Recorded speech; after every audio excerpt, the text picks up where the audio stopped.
them parts right there off that 3 horsepower Type M Niter model. You know, we done got that up there in Ohio. You know, that Doug Thornhill auction, you know. Now let's clean them parts up and put this engine back together. Kind of basic, you know, just parts to a 3 horsepower Type M Niter model.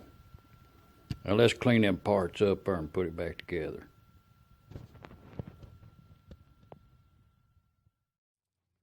Well, pretty fair to middling day here in Middle Tennessee. Pretty decent day. It rained, mud holes and such, water standing, so it's quite damp.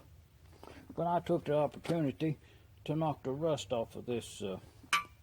I guess we'll call this that there Doug Thornhill engine, 9048. Didn't have no name tag on it. It looks like it hasn't been one there for quite some time because it's been painted twice since it was missing.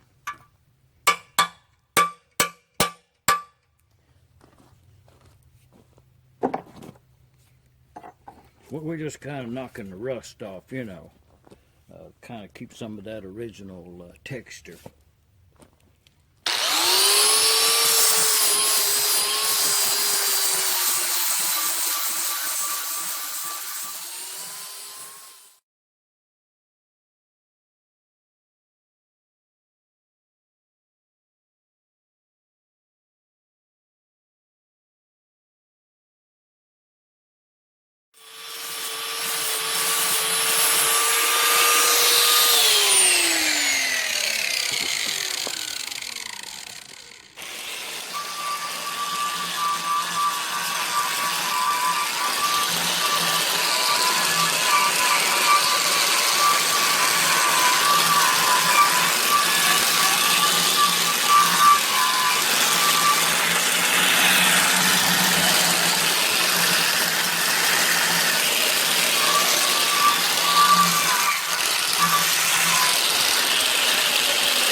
Get that O-ring out of there and see what it looks like.